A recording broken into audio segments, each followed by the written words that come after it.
Sir film का title है dad, तो आप कितने करीबी dear dad. Dear dad sir, तो आप कितने करीबी रहे अपने पिता के, और खुद आप कैसे पिता हैं? बहुत करीब रहा हूँ। हर महीने 3 दिन उनके साथ रहता हूँ। अभी आज ही आया हूँ पटना से, और बहुत मज़ा आता है उनके साथ।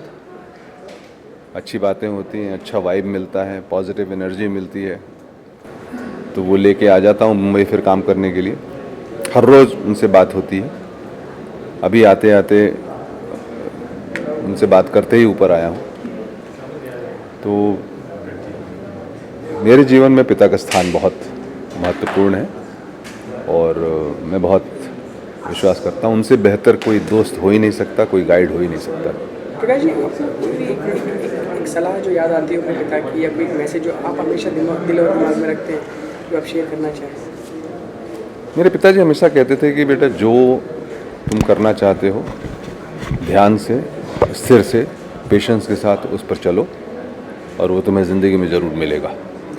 प्रकाश जी, आप खुद एक कैसे पिता हैं? जैसे आपके पिता आपके साथ थे, वैसे ही आप पिता हैं, या कुछ चेंजेस हैं आपके? नहीं, मैं उतना जिम्मेवार पिता नहीं हूँ। मैं बहुत आज़ादी के साथ रहने वाला आदमी हूँ, और मेरी एक बेटी है दिशा, उसको उतनी ही आज़ादी है, लेकिन बहुत समझदार है वो, बहुत अच्छे से रहती है। अभी अभी उसकी शादी की है कुछ दिन पहले, तो शी इज़ वेरी हैप्पी, और मैं बहुत खुश हूँ। पिता बनने से पहले आप कैसे इंसान का कितना बदलाव आया पिता बनने के बाद? अब इतना तो रिसर्च मत करो तुम, और दूसरे सवाल पूछो, जल्दी से बंद करो। ओके ओके सर, ज़्यादा क्योंकि फिल्म का टाइटल डियर डैड है, कोई भी आपको एक फिल्म याद आती हो जो पिता और पुत्र के संबंधों को आपको सबसे बेहतरीन अच्छी लगी वो फिल्म, कोई आप बताना चाहें? कोई भी एक फिल्म, पुरानी है नहीं, कोई भी?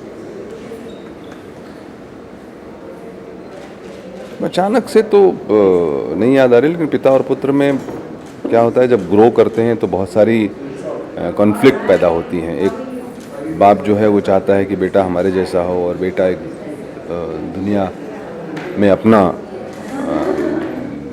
एग्जिस्टेंस स्थापित करने की कोशिश करता है। तो उस कॉन्फ्लिक्ट में बहुत सारी बातें अच्छी भी होती हैं, और कई बार समझौते भी होते हैं। तो पिता और पुत्र का संबंध बहुत ही इंटरेस्टिंग संबंध है। वो एक समय जा कर के दो आदमियों के बीच का संबंध हो जाता है। और जैसा कहते हैं कि child is the father of man, William Wordsworth ने कहा था। तो जैसे जैसे ग्रो करता है तो पिता आश्रित हो जाता है और बेटा मनुष्य बन जाता है, तो ये साइकिल चलता रहता है। धन्यवाद आपका। Thank you sir. For more news and gossips, don't forget to subscribe to Bollywood Helpline.